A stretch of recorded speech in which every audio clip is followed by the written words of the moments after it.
आपको जो है इस शो के अंदर मतलब जो आपने स्टेटमेंट दिया कि आप डाइवोर्स ले रहे हैं करके आप अलग रह रहे हैं, तो कुछ लोगों को जो है ऐसा लग रहा था कि ये सिर्फ एक टीआरपी के लिए और एक पब्लिसिटी के लिए स्टंट था।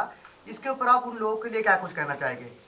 भाई मुझे नहीं लगता कोई भी लड़की इतने बड़े प्लेटफॉर्म में जाके टीआरपी के लिए बोलेगी कि मैं अपने पति से डिवोर्स ले रही हूँ। और अगर जिनको ये लग रहा है तो फिर मैं उनके बारे में कुछ भी नहीं बोल सकती हूँ। प्लीज़ मेरे घर पे आइए, मेरी लीगल टीम से बात कीजिए।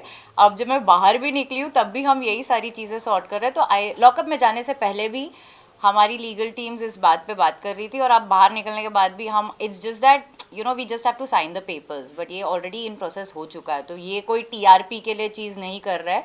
जैसे कि जब हम शादी भी कर रहे थे तब भी लोगों को लग रहा था कि हम पब्लिसिटी के लिए कर रहे हैं, बट ऐसा नहीं होता है। जस्ट बिकॉज हम एक्टर्स हैं तो इसका मतलब ये नहीं है कि हम जो भी कर रहे हैं वो पब्लिसिटी के लिए ही कर रहे हैं। एंड रही बात मेरे कुत्ते की, तो मेरा कुत्ता मेरे लिए बहुत स्पेशल है। मैं कुत्ते को कोई नीचे रखती नहीं हूँ। मेरे लिए मेरा कुत्ता बहुत इंपॉर्टेंट है। अगर मैंने अपने माँ बाप को और कुत्ते को सेम प्लेटफॉर्म पे रखा है तो आई डोंट थिंक मैंने गौरव को डिमीन किया है। वो statement was in a state जहाँ पे मुझे सच में चाहिए था कि मेरा कंफर्ट जोन आए। ऑब्वियसली मैं गौरव से सेपरेट हो रही हूँ। I will not find him coming to the show as a comforting thing for me. वो आया होगा अपने हिसाब से, पर मेरे लिए वो कंफर्ट जोन नहीं था। मुझे कोई अपना चाहिए था, मुझे मेरे माँ बाप चाहिए थे, एंड यस मुझे मेरा कुत्ता चाहिए था। तो उसमें गलत क्या है? आई मीन राम कपूर की वाइफ भी आई थी, वो भी बोल रही थी मैं कुत्ता भी लाना चाहती थी पर अलाउड नहीं है। आई डोंट नो, इतना कुत्ता is why such a big topic. आप सबके अपने अपने चॉइसेस है। किसी को अपने बच्चे प्यारे होते हैं, किसी को जानवर। तो मुझे मेरा जानवर भी उतना प्यारा है। एंड अगेन मैं रिपीट कर रही हूँ कि माँ बाप मेंशन किया है तो अपलॉड माँ बाप के लिए भी दो ना, कि गौरव को अभी भी मैंने माँ बाप से कंपेयर किया है। सिर्फ कुत्ते के लिए क्रिटिसाइज मत करो।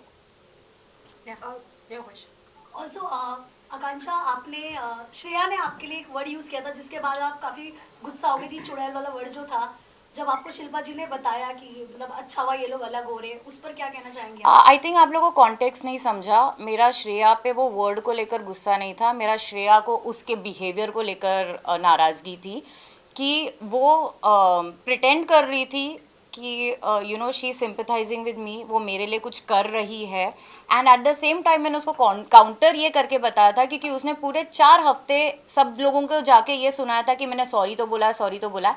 मैं उसको ये रियलाइज़ करवा रही थी कि बहन तू सॉरी बोल रही है just for the camera, you are not sorry for it. Because क्योंकि आप सॉरी बोलकर अगर इमीडिएटली 5-6 दिन बाद किसी और के सामने बैठ के मेरे बारे में बिचिंग कर रहे हो तो आप डेफिनेटली सॉरी नहीं हो। क्योंकि अगर आप कोई बहुत बड़ी गलती करते हो आपको वो रियलाइज होता है। आप अगर थोड़ा भी गिल्टी फील करते हो तो बाद में आप उस इंसान के बारे में बिचिंग नहीं करते हो। चुड़ैल मुझे बोलना पड़ा क्योंकि ये शब्द उसने यूज किए थे जो मुझे पता चला, just to make it a point that dude I know तू क्या बोल रही है। अब आप उसको कौन सा भी बड़ा मुद्दा बना दो, ना गौरव खन्ना उसमें मुद्दा था ना चुड़ैल वर्ड मुद्दा था। मैं तो खुद को अपने आप को चुड़ैल बोलती हूँ, मैं हमेशा बोलती हूँ I am a witch. But the context was not about being called a चुड़ैल। द कॉन्टेक्स्ट वॉज कि आप मेरे सामने फेक मत करो, मुझे फेक फ्रेंडशिप मत दिखाओ, मुझे फूल करने की कोशिश मत करो कि भाई देखा मैंने तो तेरे लिए किया, उसने मेरे लिए कुछ नहीं किया, वो बस अपना गेम खेल रही थी। तो कॉन्टेक्स्ट वो था।